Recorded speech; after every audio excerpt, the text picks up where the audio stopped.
The vast emptiness of space stretched endlessly, broken only by the gleaming hulls of Valdorian warships. Their golden armor caught starlight like mirrors, each vessel a testament to 9,000 years of absolute power. The hegemony's fleet moved through the cosmos like predators, sleek and deadly, their weapon arrays humming with barely contained energy. Admiral Corvex stood on the bridge of his flagship, the Eternal Dominion, watching tribute ships dock at Collection Station Alpha. Dozens of alien vessels waited in neat lines, their cargo holds filled with precious metals, rare crystals, and exotic materials. The sight filled him with deep satisfaction. Each ship represented another world that knew its place beneath hegemony rule.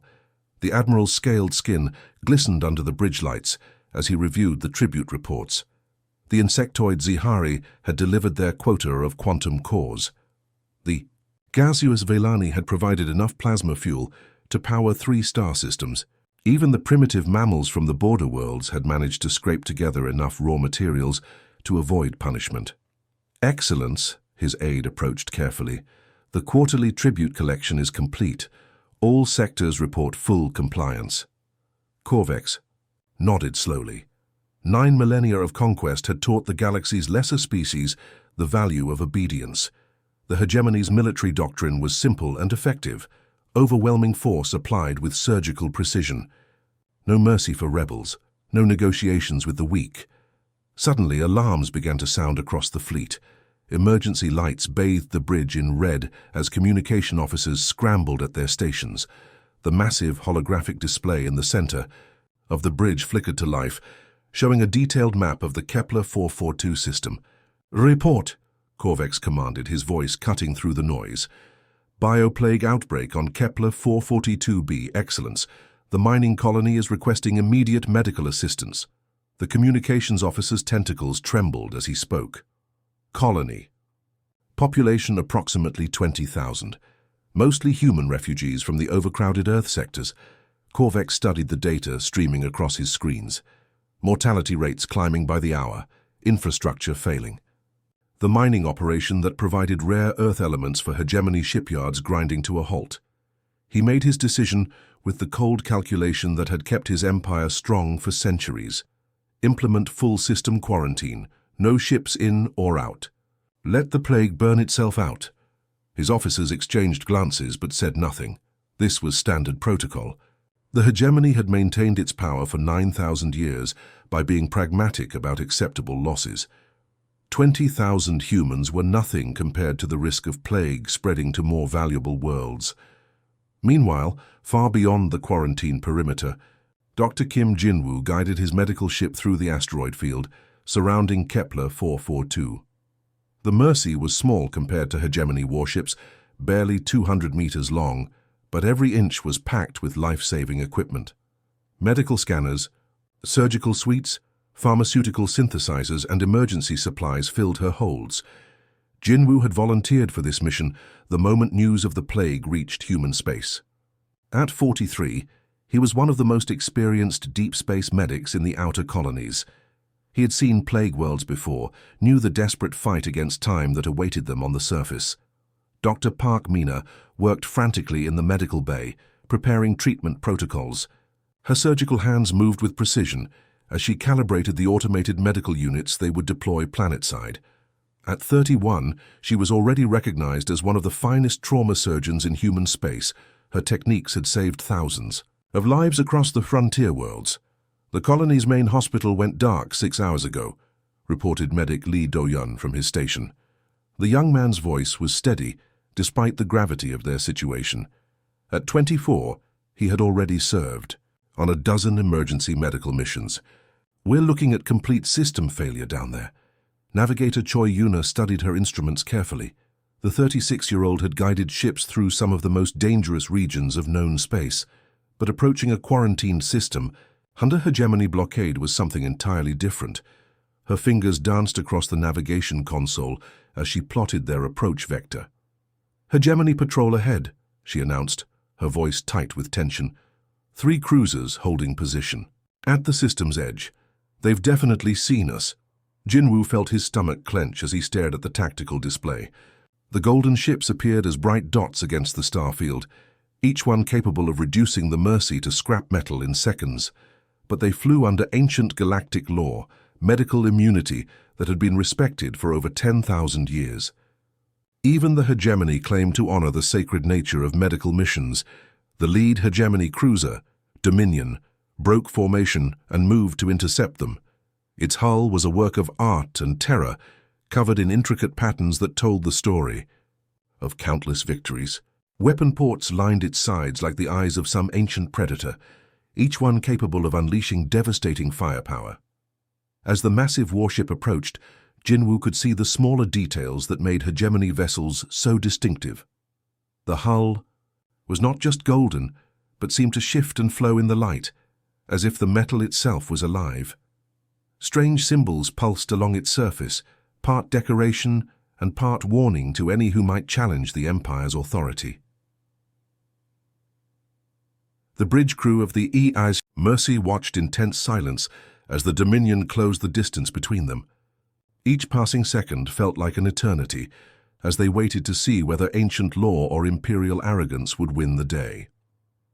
The bridge of the Dominion hummed with deadly energy as Admiral Corvex examined the approaching human vessel. His reptilian eyes evolved over millions of years to spot prey across vast distances, studied every detail of the small ship. The medical symbols painted on its hull meant nothing to him. In his 9 centuries of service, he had seen countless attempts by inferior species to bypass hegemony authority using legal loopholes and ancient treaties. The Mercy hung in space before them, dwarfed by the massive hegemony cruiser. Its white hull bore the Universal Medical Cross, and red emergency lights blinked along its sides. To any civilized species in the galaxy, these markings were sacred. They represented the one thing that transcended politics and war, the promise that those who healed would be protected while they worked. Corvex's aide, a young Valdorian officer with bright green scales, approached cautiously. His claws clicked nervously on the metal deck plating as he reviewed the incoming transmission data. The bridge around them was a masterpiece of hegemony engineering, with holographic displays showing tactical information from across the star system. Excellence, the human vessel is broadcasting standard medical immunity codes. Their credentials check out with the Galactic Medical Registry. They're requesting safe passage to deliver emergency supplies to the plague victims on Kepler 442b. The aide's voice carried a note of uncertainty that made Corvex's jaw clench with irritation. The Admiral turned slowly, his massive form casting shadows across the bridge. His uniform was adorned with medals representing thousands of conquered worlds, each one a testament to hegemony supremacy. Behind him, the main view screen showed the Mercy growing larger as it approached their position. Irrelevant, Corvex's voice was like grinding stone. These humans think they can ignore quarantine orders with their pathetic legal tricks. They violate hegemony space. They face hegemony justice. On the Mercy, Dr. Jinwoo watched the hegemony cruiser with growing dread. The massive ship's weapon arrays were beginning to glow with charged energy. He had seen those same weapons reduce pirate vessels to atoms in news feeds from the border wars. The targeting systems were already locked onto his ship. "They're charging weapons," Choi Yuna reported from her navigation station, her voice steady, despite the fear in her eyes. "All defensive screens are up, but against that firepower..." Dr. Park Mina looked up from her medical preparations. Around her, stasis pods held critical patients they had picked up from a damaged freighter just days ago. These people had trusted them to get medical help. Now they might all die because of political games they had nothing to do with. Lee Do-yun was frantically transmitting their medical credentials on every frequency used by galactic authorities. His young face was pale but determined as he sent message after message, explaining their humanitarian mission. The responses came back as automated rejections from hegemony military networks. Back on the Dominion, weapon control officers awaited their orders. The ship's main plasma cannons could vaporize the small medical vessel in microseconds. Around the bridge, holographic displays showed the tactical situation with cold precision. The human ship was completely defenseless, carrying no weapons, beyond basic asteroid deflectors and emergency beacons. Corvex studied the tactical readout with satisfaction. This would send a clear message to other species. that might think to challenge hegemony authority. The destruction would be broadcast across human space as a warning. No one violated quarantine orders, regardless of their stated intentions. Target. Their main reactor, he commanded.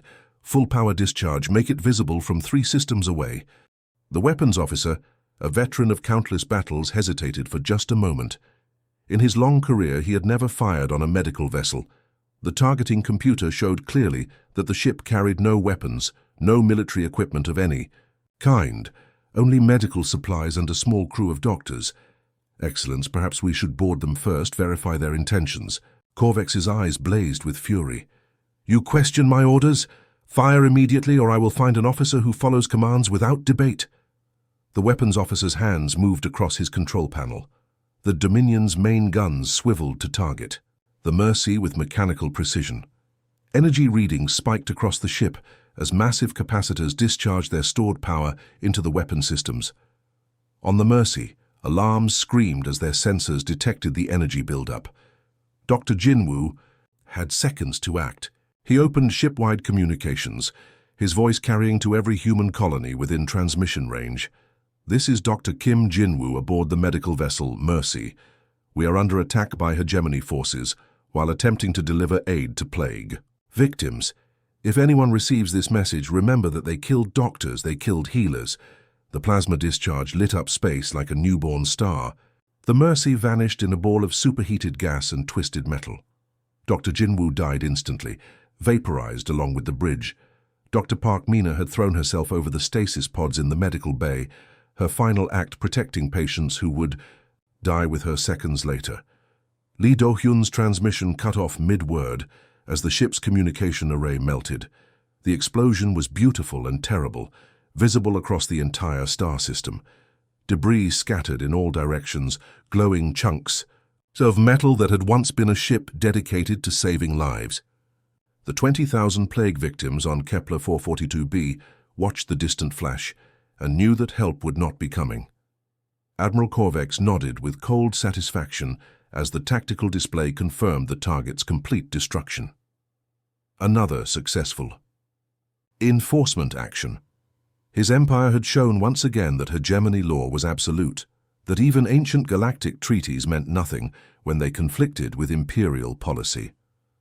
The transmission logs would be forwarded to human colonies as standard procedure. Let them see what happened to those who defied quarantine orders. Let them understand that their medical immunity meant nothing against hegemony power. But as the last pieces of the Mercy tumbled through space, something far more dangerous than any weapon began to spread across human space. The final transmission, Dr. Jinwoo's desperate words, reached human colonies throughout the outer spiral. They had killed doctors, healers, people whose only crime was trying to save lives. The hegemony had no idea what they had just awakened.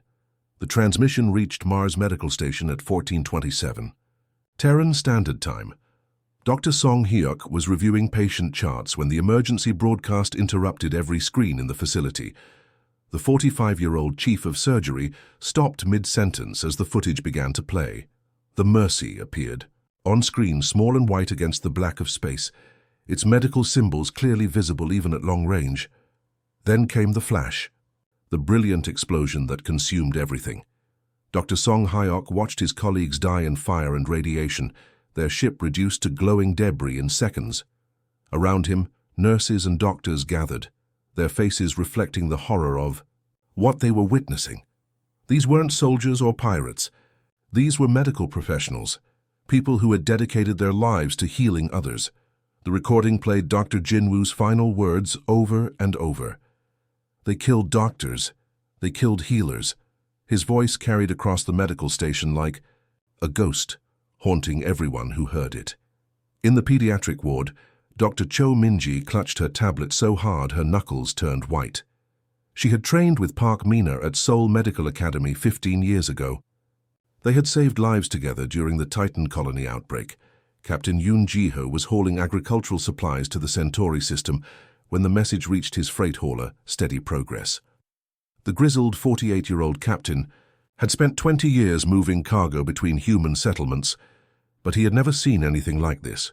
His bridge crew gathered around the communication console as they watched the footage again and again.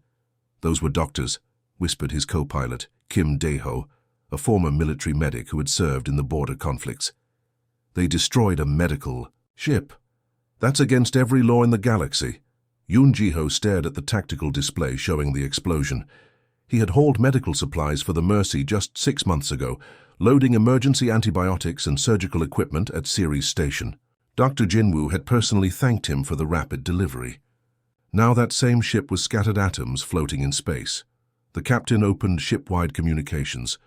"Change course for Lunar Station. We're not delivering food anymore."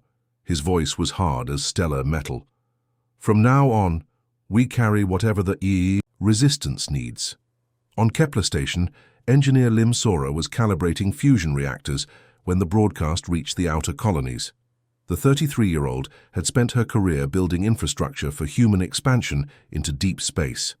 Her engineering team stopped their work to crowd around the communication center, watching the footage in stunned silence. Sora had grown up on a frontier world where the nearest hospital was 3 systems away. She knew the value of medical ships, had seen them arrive like angels when plague struck her home colony. The doctors and nurses who staffed those vessels were heroes in every human settlement beyond Earth. "They killed the people who saved lives," she said quietly, her voice carrying clearly in the station's low-gravity environment. "They murdered doctors." Around her, miners and engineers nodded grimly.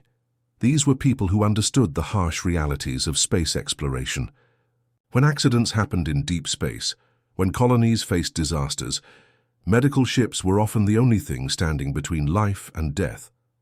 The hegemony had just declared war on Mercy itself. Within hours, the footage had spread to every human settlement in known space. From the massive orbital platforms around Jupiter to tiny research outposts in the galactic rim, humans watched their healers die. The reaction was unlike anything seen in human space since the Earth evacuation programs began. On New California, retired Admiral Han Sung-ho watched the transmission from his garden. The 70-year-old veteran had commanded fleets during the corporate wars, but he had never seen an attack on medical personnel. His weathered hands shook as he reached for his communication device. Within an hour, he was coordinating with active fleet commanders across human space. The transformation began immediately, on industrial worlds like New Birmingham, factory. Complexes that had been producing mining equipment retooled their assembly lines. Instead of ore processors and habitat modules, they began manufacturing weapons systems and armor plating. The same precision that built life support systems now created targeting computers and missile guidance packages. Cargo fleets that had spent decades carrying trade goods between colonies suddenly found new purpose. Captain Lee Hyo-jin commanded a convoy of 12 freighters that had been hauling luxury items to the inner colonies. After watching the footage, she ordered her entire fleet to dump their cargo at the nearest station and load military supplies. Instead, medical supply networks, the same systems that had kept frontier colonies alive for generations, pivoted with deadly efficiency. Dr. Kang Woo-jin coordinated pharmaceutical distribution from Titan Medical Complex. The supply chains that delivered antibiotics and surgical equipment to remote worlds now carried ammunition and explosives. The logistics network that saved lives became a weapon of war. Mining operations across human space began converting their equipment for military use. The plasma cutters used to slice through asteroids could cut through ship hulls just as easily. The massive cargo haulers that moved raw materials became troop transports. Rock breaker charges designed for asteroid mining were perfect for sabotage operations. Captain Nam Junho stood on the bridge of the converted cargo hauler, Freedom's Price, addressing a fleet of 200 vessels that had gathered at the edge of human space. Ships of every size and type floated in formation, from massive ore haulers to small courier vessels.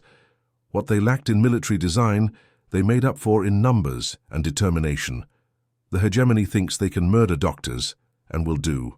"Nothing?" His voice carried across the fleet communication network. "They think mercy is weakness. They think healing is something they can destroy without consequence." He paused, looking out at the assembled ships. "They want to see what happens when you murder mercy itself. Let's show them." Across the fleet, Weapon systems came online. Converted mining lasers, improvised missile launchers, and jury-rigged defensive systems powered up.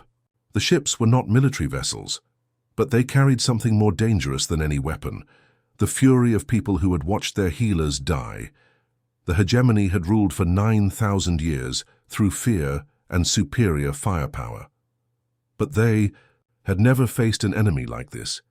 They had never fought people who understood that some things were worth dying for, that some crimes could never be forgiven. The human response was beginning, and it would reshape the galaxy forever.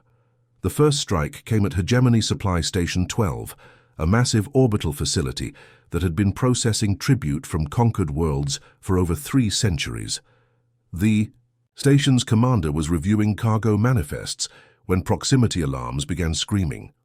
On the tactical display, a single vessel approached through the asteroid field. It looked like an ordinary cargo hauler, the kind that moved bulk materials between systems every day.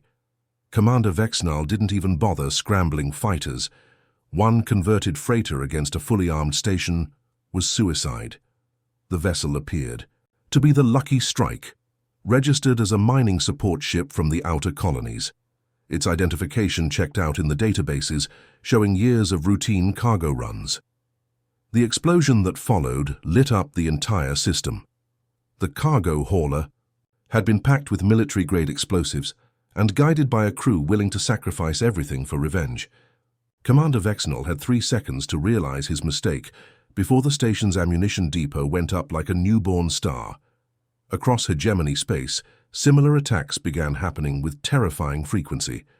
The converted cruise liner, Stella, Dream ambushed a patrol squadron near the Rigel system, its luxury lounges now housing missile batteries and fighter bays that had been welded into place by human engineers. The former passenger ship destroyed 2 hegemony destroyers before vanishing into the gas giant's moon system. Admiral Korvek stood in his war room, staring at damage reports that seemed impossible. Red markers dotted the holographic map of hegemony space, each one representing a successful human attack. Supply convoys destroyed, communication relays sabotaged, patrol fleets ambushed and eliminated. In 3 months, the humans had struck over 400 targets. "How are they doing this?" he demanded, his scaled fist slamming onto the tactical table. "They have no proper warships, no military infrastructure. These are farmers and merchants, playing at war." His intelligence chief, a thin Valdorian with nervous twitches, approached carefully. "Excellence, they're not fighting like a military force. They attack soft targets, then disappear before we can respond. Our patrol schedules have been compromised. Our supply routes are no longer secure." The Admiral studied the tactical display with growing frustration. His forces were designed to control territory, to project power across vast distances through fear and overwhelming firepower. But the humans weren't trying to hold ground. They struck and ran, hitting the Empire's weak points with surgical precision. Commander Kang Woo-jin floated in the command center of the converted asteroid miner, Iron Will, studying the approach to Hegemony Station 7. The massive military outpost controlled traffic through 6 star systems, its weapon platforms capable of reducing entire fleets to scrap metal. But it had one weakness that human miners understood better than anyone. It was built on a captured asteroid. "Thermal charges are in position," reported his demolition expert, former mining engineer Park Jin-soo. The 42-year-old had spent 15 years blasting apart asteroids for rare metals. Now he was using those same skills to plant explosives. In the station's foundation rock, the Iron Will had approached the station disguised as a routine supply delivery. Its mining equipment, modified for military use, had drilled into the asteroid's core while the crew pretended to deliver food supplies. The Hegemony guards never suspected that the mining charges being placed were 10 times more powerful than standard equipment. "All teams report ready," Woo-jin announced over the comm system. Around the station, a dozen other converted mining ships waited in the asteroid field. Each one had been modified with weapon systems jury-rigged from industrial equipment. Plasma cutters became ship-killing lasers. Ore haulers carried missile pods welded into their cargo bays. The explosion started deep in the asteroid's core and propagated outward like a controlled avalanche. Station 7 had been built, assuming the rock beneath it was stable. The human miners knew better. They had turned the entire asteroid into a weapon, fracturing it along carefully planned stress points. The station broke apart like a house of cards as its foundation crumbled. Weapon platforms that had defended hegemony space for centuries tumbled into the void, their crews scrambling for escape pods. The humans had destroyed a major military installation using mining techniques, not military tactics. Dr. Bai So-young coordinated the attack from her converted medical ship, Healing Touch. The vessel that had once carried surgical equipment and emergency supplies now housed military communication gear and missile guidance systems. Her medical training had taught her to think systematically, to coordinate complex operations under pressure. Now she applied those skills to warfare. Target their communication satellites first, she ordered her fleet of converted hospital ships, cut their ability to call for reinforcements. The former medical vessels moved through space with the same precision they once used to respond to emergencies. But instead of delivering medicine, they launched salvos of missiles at hegemony military targets. The irony was not lost on the human crews. The same ships that had been built to save lives were now instruments of war. Engineer Han Tai-wook had transformed the asteroid mining vessel, Deep Drill, into something that would have impressed military designers. The ship's industrial drilling equipment had been modified into a weapon that could punch through the armor of hegemony cruisers. Its cargo holds, once used for processed ore, now carried boarding parties of former miners and engineers. Hull breach confirmed, he reported as his ship carved through the side of a hegemony supply vessel. Boarding teams are away. The human assault teams that poured through the breach were not professional soldiers, but they had something more dangerous. Intimate knowledge of how ships worked. They sabotaged life support systems, damaged engine components, and disabled weapons with the expertise of people who had spent their careers building and maintaining spacecraft. Across hegemony, space, other subjugated species watched in amazement as the mighty empire began to falter. The crystalline beings of Tau Ceti saw human ships destroy a tribute collection fleet that had oppressed their world for 6 centuries. The aquatic species of Kepler 438 watched orbital platforms burn as converted human cargo haulers struck with devastating precision. On the desert world of Xerion Prime, the insectoid population had endured hegemony rule for over 2,000 years. Their queen, Hive Mother Zixara, received reports of human victories with growing excitement. If these mammals could challenge the Empire's might, perhaps other species could as well. The rebellion started small, sabotaged tribute shipments, disabled communication equipment. But as news of human successes spread, entire worlds began to rise up against their oppressors. The hegemony found itself fighting not just human guerrillas, but uprisings across dozens of star systems, Admiralty. Korvex stared at his tactical displays with growing horror. The empire that had ruled for 9 millennia was fragmenting before his eyes. Human attacks had disrupted supply lines, destroyed military installations, and inspired rebellions across known space. His vast fleet, designed to project power through overwhelming force, was being picked apart by converted civilian vessels. The golden ships that had once struck fear into entire species now found themselves ambushed in asteroid fields, sabotaged at supply stations, and outmaneuvered by enemies who refused to fight fair. The hegemony's military doctrine, unchanged for thousands of years, was proving useless against an enemy that rewrote the rules of warfare with every attack. The empire that had seemed eternal was beginning to crack, and the humans were just getting started. The siege of Valdoria Prime began at dawn on the 2nd anniversary of the Mercy's destruction. Captain Ominje watched from the bridge of her flagship, Righteous Fury, as thousands of ships emerged from hyperspace around the hegemony homeworld. What had started as a handful of converted cargo vessels had grown into the largest fleet in galactic history. The armada was unlike anything ever assembled. Converted mining ships floated alongside former luxury liners, bristling with weapon systems. Hospital ships that once carried medical supplies now served as mobile command centers.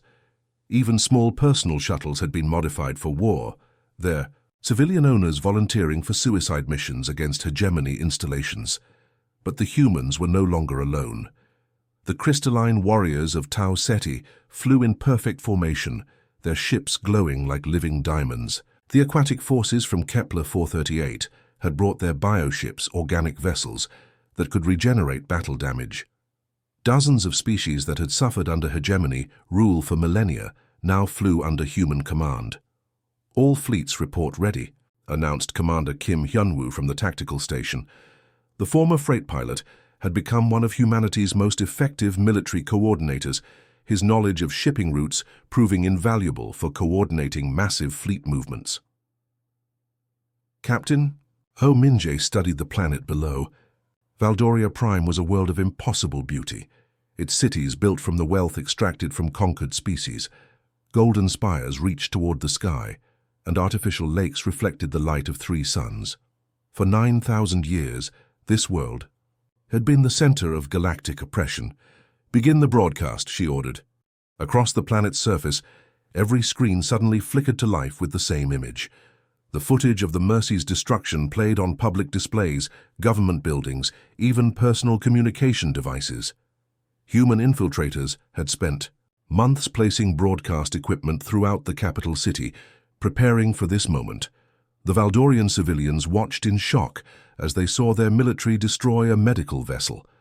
Many had never known about the incident that started the war. The hegemony's propaganda machine had portrayed the humans as terrorists and rebels, never mentioning that the conflict began with the murder of doctors. In the presidential palace, hegemony leadership scrambled to cut the transmissions, but the human infiltrators had done their work too well. Emergency broadcasts played from hidden transmitters throughout the city, showing the galaxy exactly what their eternal rulers were capable of.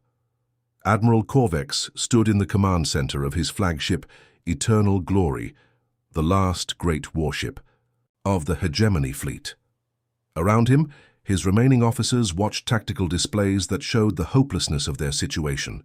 They were outnumbered 50 to 1, surrounded by enemies who had learned to fight with the desperation of the oppressed. "Excellence, perhaps we should consider negotiation," suggested his aide, the same officer who had reported the Mercy's approach 2 years ago. The young Valdorian scales had lost their bright color, dulled by months of constant warfare. Corvex's response was a roar of fury that echoed through the bridge. "The hegemony does not negotiate with inferior species. We have ruled this galaxy for 9 millennia. We will not bow to these primitive mammals." But even as he spoke, explosions bloomed across his fleet as human forces pressed their attack. The converted mining ship Deep Strike rammed directly into a hegemony cruiser, its reinforced hull punching through armor that had been designed to withstand military weapons.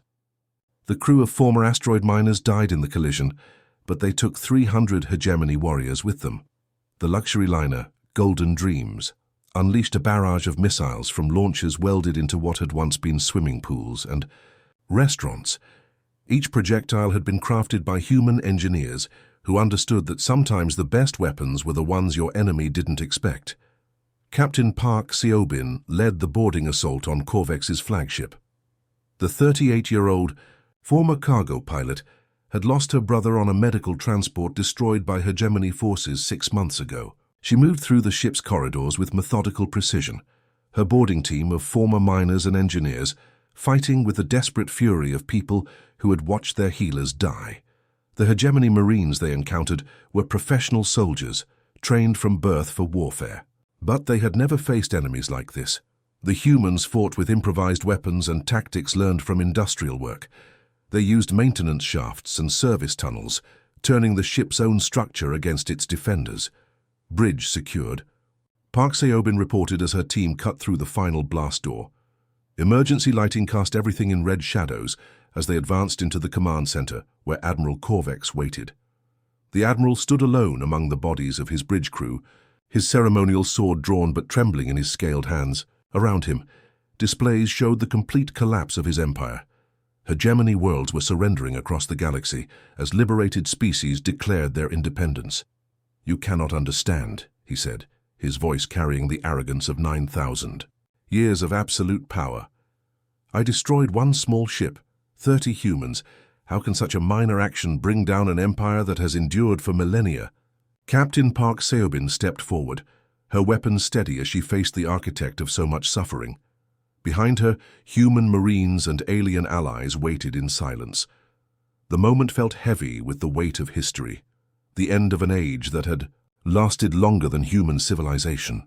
"You don't understand," she whispered, her voice carrying clearly in the damaged bridge. "Those weren't just doctors. They were our doctors." The weapon's discharge was clean and quick. Admiral Corvex fell to the deck plating, his golden uniform spreading in a pool beneath him. With his death, 9,000 years of tyranny came to an end. Across Valdoria Prime, hegemony forces laid down their weapons as news of their leader's death spread. The golden spires that had symbolized imperial power now flew the flags of liberated worlds. Species that had been enslaved for millennia walked free through streets they had never been allowed to enter. The hegemony shattered like glass struck by a hammer. Individual worlds declared independence, forming new governments based on cooperation, rather than conquest. The vast military infrastructure that had oppressed the galaxy was dismantled or converted to peaceful purposes. Where golden warships had once patrolled trade routes, human medical vessels now flew freely between worlds. The same supply networks that had carried weapons and ammunition were converted back to their original purpose, delivering medicine and aid to species that had known only oppression. Dr. Yun Seonmi piloted her medical ship, New Hope, toward the former hegemony world of Zerion Prime, where plague had broken out among the newly liberated population. Her cargo holds were filled with antibiotics and medical equipment, the same supplies that Dr. Jinwoo had tried to deliver 2 years ago. As she approached the planet, no warships rose to challenge her passage. No admiral ordered her destruction for violating quarantine protocols. The age of the hegemony was over, ended by people who understood that some things were worth fighting for. The galaxy had learned the hardest lesson in existence. Mercy is not weakness, and those who attack healers face the wrath of humanity itself. The stars that had once trembled under hegemony rule now knew a different truth. In the endless darkness of space, the light of compassion burned brighter than any weapon, and those who tried to extinguish it would face consequences that could topple empires. The end.